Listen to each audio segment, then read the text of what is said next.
Hey guys, what's up? Welcome back to the channel. This is the R7 370 that I got refunded for off eBay because both of the fans aren't working. Today, we're going to be trying to fix that by strapping on two of these 120mm fans to try get a free R7 370 that isn't overheating. Alright, so I was just looking at this card, seeing what I'm going to have to do to take it apart. Looks like if I just pull off these 8 screws over there, both the fans will come off, and then we'll just have the exposed heatsink. Alright, I got all the screws loose, so now this should just lift right off. I pull out all the screws. Alright, there we go. Heatsink on this card is pretty clean, and I already replaced the thermal paste, so I'm just not going to bother doing that. For the fans, I was just thinking if we kind of set them on like that and that should give us a good amount of airflow over the heatsink, so I think I'll just go ahead and zip tie those onto the card.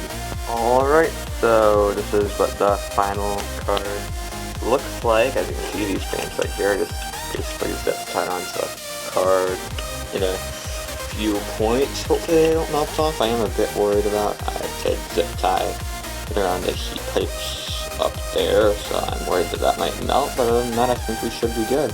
Let's throw this into a system and see what the temps are like. Alright, I guess I just realized something. This GPU just won't fit into a slot because the fans come down too low. And we basically kind of turned this into like a 3.5 slot card, so I think I'm going to go and have to try to figure out a way to make this all fit into our space. Because it's just not going to fit in without it. Alright, so I ended up just going for one fan. I can't figure out a good way to post and mount it, but I think this will be enough. So you can see we just have the fan down right there, and then the 3 pin. And if the fan is just plugged into the fire slot and see if it works. Alright, you can see that fan's for sure spinning.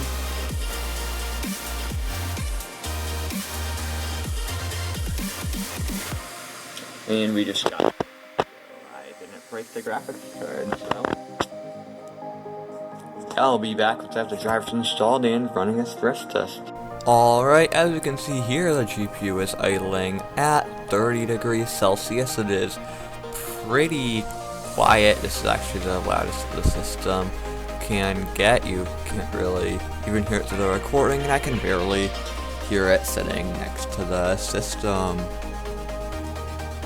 Running Furmark now, the GPU doesn't immediately hit 90 degrees, which is better than it was. And just time-lapsing it, we can see that it does go up to 85-ish degrees, but never actually throttles below base clock. Now here we are an hour and 45 minutes into the test.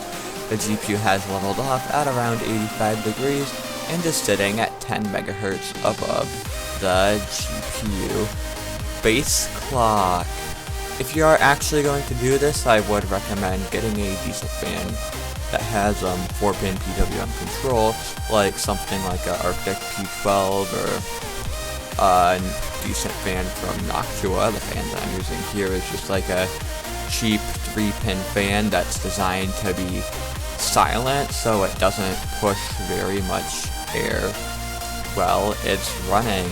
The system is basically quiet, but it is letting the GPU fall off of its turbo speed and getting a bit hotter than I would like it to. This is a good quotes free solution for if both of the fans are dead on your card, as I already had this fan lying around.